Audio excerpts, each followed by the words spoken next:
What's up, gamer friends? Anger Banjo here. We're jumping back into Persona 4 Golden right now on the PC right now. We are currently just hanging outside the Maru Striptease. We're in the seats section here. Getting ready to save Risei Kujikawa right now. We're bringing our A-game party of our main character, our protagonist. Best girl Yukiko, best girl Chie, and of course Yosuke. So right now our whole point here is we're just messing around with some costumes right now in the game. As I said, we're going to try to experiment around with some stuff and see where it takes us. So our goal right now is to try to get as far as we can in this dungeon in this video as possible. I think this one's shorter than Kanji's dungeon, but longer than Yukiko's. I also think the floors are bigger and there's more scripted events going on in this dungeon than there are in the previous dungeon we looked at. So our whole goal, like we said, get as far in this as we can today and possibly try to get this one accomplished pretty quickly. The way this one's set up is, as you guys can tell, it is a strip club, essentially. Fits in with the characters, I don't want to say the character's story arc, but it definitely fits in with the Shadow, what the Shadow's trying to say and accomplish, which, again, it makes sense. At the same point in time, I think we actually might pull this off. No, I'm pissed. I'm really pissed that that happened. But we still got shuffle bonus. We still got the sweep. Supermarket sweep, baby! And nobody got anything that night. But, yeah, the way this is set up, I feel like this dungeon is bigger. And when I say it's bigger, I mean, I feel like there's bigger, the floors are larger. So of course it's going to be smaller than Kanji's dungeon, because Kanji has some pretty small floors. And as I said, the dungeon sizes vary. I mean, the number of floors are consistent every single time you play it. So every time we play this dungeon, it's going to be the same amount of floors. It's not like it's going to change. But with this one, the floors are going to be different every time. There are, like I said, some floors that are always going to be set in stone. So you can try to memorize the layout. It's not going to work the way you want it to, and that's all well and good. Oh good, we got the chess key here, and we'll continue our shuffle time experience. It'll be fun. Usually, I can, like I said before, multiple times, I can get shuffle time about 10 times in a row, and then eventually the game will kind of force me to not get shuffle time by screwing me over in some way, shape, or form. And yes, we did switch out our personas here. I got rid of a persona in our previous video before we jumped into the dungeon because I need to make sure I have the persona specifically for Ai Ebihara's social link here, and that's a crucial thing. As I said, we need to make sure we have personas that are equivalent to the social links that we have. If we don't do that, we're not going to rank up with those social links, and we'll kind of be stuck in this purgatory of, so to speak, with our social links, and we don't want to do that. So we got rid of the Death Arcana persona we were using for most of this game. We switched over to the persona from the Chariot Arcana for Chie to use more often because it's a higher level, and it does have that Migadolan move that we love to abuse so much in New Game Plus. And the whole point of New Game Plus is to, like I said before, we want to see all the things we didn't get to see and just kind of enjoy the story more. In Persona games, a lot of times when we're playing these games, we're kind of grinding through or we're following the schedule to a T, and we're not really paying attention to what's going on around us, so this kind of gives us a chance to sort of replay everything that we did previously, even if we don't want to do it again. If we want to change things up a little bit differently, romance a different girl, go with different social links for the Strength and Sun Arcana, we can do that. And that's the big thing about this game especially. I don't remember 3 as well as I should, but 4 and 5 seem the ones I have the most knowledge about. And mainly when it comes to New Game Plus, we can just Migadolan everything and just keep on moving and save our other party members SP, especially if our guys have Victory Cry. Now you see what I mean here? We'll kind of screw it over here. We have 3 total choices and we're not going to be able to get them all. So it definitely ends our shuffle time there. I don't like that. I hate when the game does that. And since we're at a relatively high level, we could probably easily just blow through this dungeon without a problem at all. And doing that's great. Later on in the game, we're probably going to over-level ourselves early in the early point of the game, that we can just run by all our enemies and kind of ignore them all. And we're also at the point right now where we're not going to know any of these enemies' weaknesses either, because no one is actually inherently weak or strong against Migadolan. Migadolan just does what Migadolan does, and it just kills everything it can. And you see we're still on this first floor here. Like I said, this dungeon may not have as many floors as Kanji's, but holy cow, do we have a lot of floor space here. I don't know if they did that intentionally or what their end goal is. You see we still haven't found it. I finally figured out the map button recently, how to pull up the map in the dungeon, and we're actually able to go full screen on the map instead of trying to navigate that little dinky little map in the corner of our screen, and that's great. That really is great. I'm not gonna lie.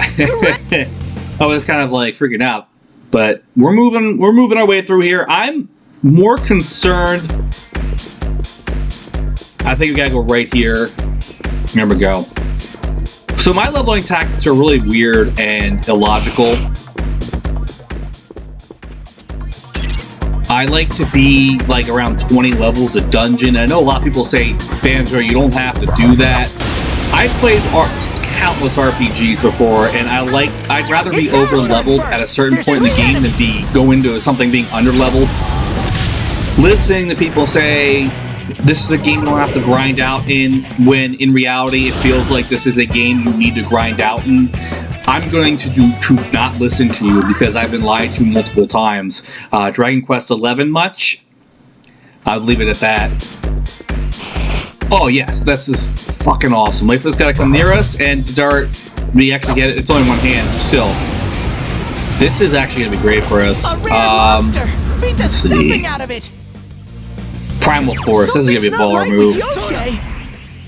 Dead, one hit. That's pretty great. That's gonna be a lot of experience points for us. Yep, 7,500 puts us up a higher level. I won't fall behind. I actually never really used this persona before. I'm gonna be totally honest with you guys. This is not a persona I've ever actually really used. And this is actually a persona that is the ultimate form of the Chariot Arcana. So that's the Chariot Arcana, like, in the form of a persona. That's what the persona you can fuse after you max out Chie's social link, which will be something we'll see eventually. I know we're actually pretty close to doing that. And the cool thing about having our main character, our protagonist, maxed out stats and using personas with Victory Cry, and even overpowered personas, is that we don't have to worry about Broske, Chie, Yukiko's. Did I pick the wrong move? I picked the wrong move. I was just bragging about how I don't have to worry about their SP and PP, and it looks like I think SP and PP are the same thing. HP and SP. I don't have to worry about that, but I messed up and we had to use Mabufu. And that's the one thing I don't like about Chie's characters. All the characters get their better magic spells. So we have, for example, we'll use Yosuke, who's got Garu, Garula, and Garudine. There's 3 levels of their magic spells, including the one that hits all the targets and the ones that hit one target. So we're going to use the basic one that hits one. Garu, Garula, and Garudine. Chie really only gets Bufu, which is the basic ice spell, and she'll get Bufula if you actually go through her social link confidant all the way. And I'm sitting there, I'm like, she's terrible with magic, but Kanji's worse, and Kanji will actually get Zio, Zyanga, and Zeodine, as well as the one that hits all enemies. So it doesn't make sense to me why Kanji would get all those, and then Chie wouldn't. Kanji's worse when it comes to using magic. So that's just something that kind of blows my mind a little bit here. And as you can see, we've been doing this for a decent portion. I actually haven't really just ran by a lot of enemies or just kind of ran along the floor to go up and just finish the floors. You get lost. This is more like a maze, so to speak. If you guys played Persona 5, you guys are probably familiar with the casino that we have to do late in the game. At one point, that kind of turns into like a maze. That's what this dungeon feels like playing it, because the floors are so goddamn big that you don't know where you're going as much as you wish you knew where you're going. But and that pumping beat. I've never been to a strip club or anything like that, so I don't know if this is what they're anything like. I also can't tell if this is... I didn't change the brightness on the screen. I honestly did not. So I can't tell if the brightness is how it would be in one of these kind of places, so we're going to ignore that fact for now. And as we actually progress through the floor, the enemies will start getting stronger and stronger and stronger. So as we get higher into the dungeon floors, we'll get stronger enemies. So the key word here is if you really want to focus on grinding out some good levels, get some good experience points, best case scenario is to kind of troll around the first handful of floors looking for golden hands. If you can't find the golden hands, it's not the end of the world. They usually appear, if they do appear, once per floor. And once you get to that final floor, actually we're going to get a cutscene here, aren't we? I think we found reset, kind of, maybe.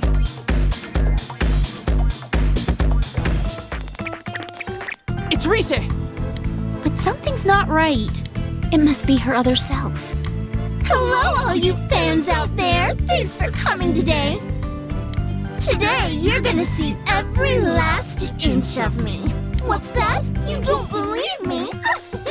Okay. Then why don't we... Oh, but you won't be able to see with all this smoke, huh? Okie dokie, just follow me a little further in and I'll prove that I'm every bit as good as my word.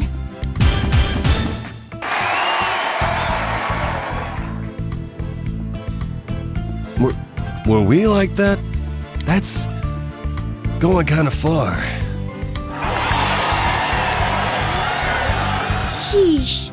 The roar of the crowd is insane this time. Oh, it's making me feel sick. If people really are watching this, we gotta do something, and fast! Alright, Reseteers, don't touch that dial! When we come back, you'll get a good long look at the real me. Maru Q! We better move it! This is 1,000 times worse than just hearing a few nasty secrets. The shadows are really getting aggravated. What we just saw is what that Rise girl is suppressing. She'll be in trouble at this rate. So, guess I'm on the rescue team now. All right, let's hurry up and go.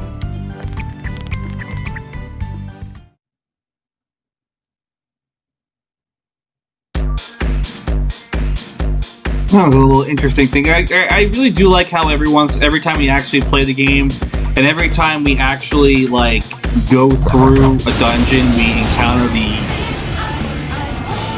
the shadow in some way, You get to go first. shape or form, and they always kind of just talk for a minute. We're gonna get shuffle time here.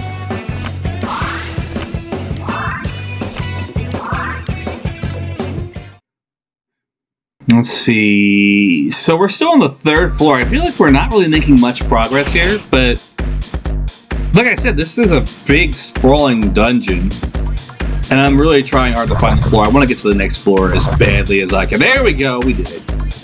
Problem solved. We did it. We're on the 4th floor now, guys. It's okay.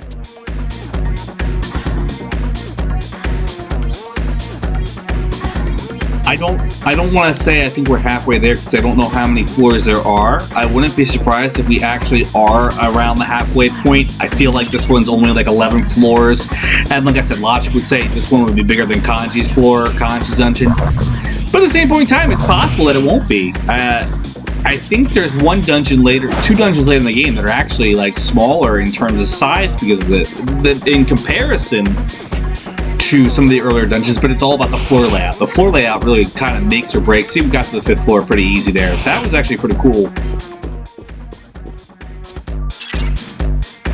that we're able to get there so fast. So we actually ran through that floor. I'm at the point right now where I'm going to say when you want to grind out levels, the whole goal is to be on the lower floors of a dungeon if you're a little over leveled for that dungeon. So we're definitely over leveled. We entered this dungeon around level 50. And being around level 50 here, we don't need to fight as many of these shadows as, say, someone who's like level 20 or in their 30s, because we're really going to focus on trying to find the golden hands and taking out the golden hands. And if you really want to get that big level gains, what we're going to want to do is we're going to get to that final floor and go back and forth between the top floor and the floor beneath it, and we're going to try to find the golden hands there. Because if we can find the golden hands on the previous floor, say it's floor 9 out of 10, we're going to get stronger golden hands, we're going to get more golden hands, we're going to get higher experience gain hands. And that's the big key right here. So we're just going to kind of fight whatever we feel like it as we progress through here. And you guys notice that a lot of shadows, either they stay similar to previous dungeons, or like they're the same shadows, but just palette swap, and we get brand new shadows. I don't think we hit the brand new shadow portion of the dungeon, and that's fine. It's a shame, it's annoying, but it is what it is.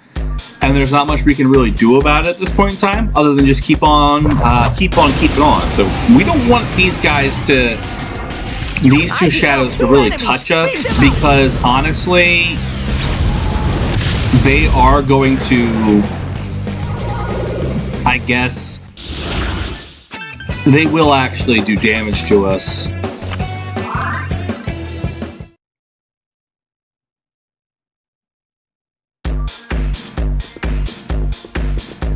So we're gonna keep on moving up to this dungeon. 5th floor, baby. 5th floor. Just hunting for these hands, and the 6th floor. And these dungeons always give you that T intersection. You gotta kind of figure out which way you want to go. Later in the game, we do have a character that will give us a social link that will actually help us determine which way we're going based on showcasing enemy locations as well as chest locations. So there is that. There are 2 enemies. There is that. I'm gonna be honest, I'm gonna be so screwed if and when I go back to playing non-RPGs. We're gonna have a hard time getting, like, past, I guess we're gonna call it the turn-based combat system and having real-time action. I feel like I'm gonna be terrible at that. And actually, we might actually, we're gonna hit it? Yes, we got it. We got shuffle time for our next time. And it's all about, at this point, if you really want to keep going shuffle time, we're at a high enough level where we can sacrifice the experience points gains we get from experience points boosts, or even getting experience points in general, because we can make up for that later on in the dungeon or later on in the game. So it's not like it's the end of the world for us missing the experience points. We do want to try to get more keys than we actually usually get. I know we've reached a point, I said multiple times, you're not going to worry about keys as much. We're at a level right now where opening golden chests in this dungeon feels kind of counterintuitive, because they're all going to be items that we're not really going to benefit us as much as, say, items in later dungeons that will benefit us more. But I could be wrong. Every once in a while I do have to open up a chest in a dungeon just to see what it is. And I don't know if we're actually even close to that Reaper showing up. We're not within range of opening this. I don't know why my controller is acting up right now. There we go, Life Stone. Okay, and I'm gonna be honest with you guys, I don't know what half these items do. I feel really stupid because I'm like sitting here, I'm like, I should know what these items do, but I really don't. And it's just how it is. So we're gonna keep on running here. I think this is gonna be the entrance to the next floor. What the shit? And it's not. I feel like we were actually there. I'm going to pull up the map, and we got golden hand, please. I'll take that over being frustrated right now. Golden hand is going to help us with the experience points boost, and we have shuffle time. That should give us some good cards. And you see we have 3 tries and 3 cards. Boom. Shuffle time be like that sometimes. So we got the chest key. Our fortune arcana is going to increase our persona's luck, and we're going to get healed up for everybody. Everybody gets a level up here. That's great. Everybody except Kanji. The one thing I don't like about this is how backup characters do not get experience points from combat. It's just how it is. So in reality, if you want to kind of have that more well-balanced party, what you're going to have to do is you're going to have to go back into the dungeon and crawl through and grind it out.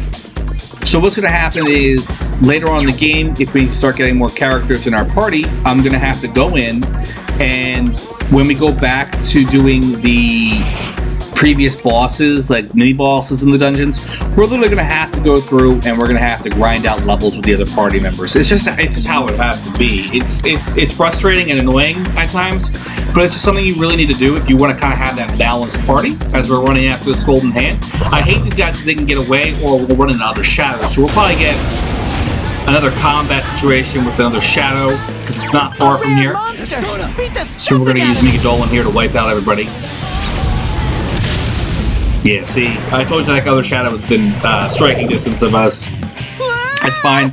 Migadolin again, and we should have cleared out the entire battlefield, and we should activate shuffle time as well.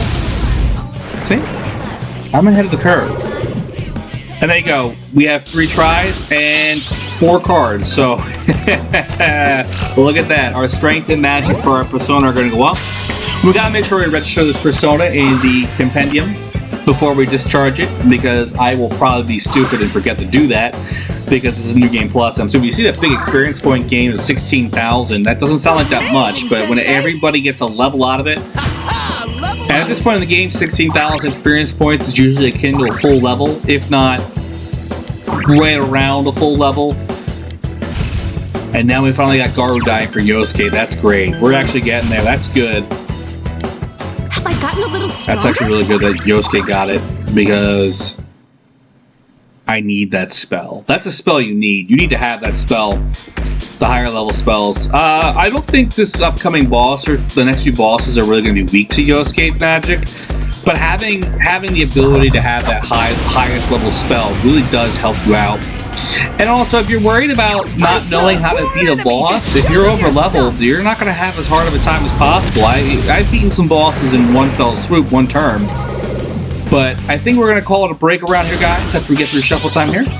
My name's been Anger Banjo. I want to thank you guys for tuning in. This has been Persona 4 Golden. We're playing it on the PC right now, guys. Make sure you like, comment, and subscribe, and let me know what you guys want to see me play next when we're done with Persona 4 here. I'm open to suggestions. Just let me know down in the comment section, and I'll see you guys next time.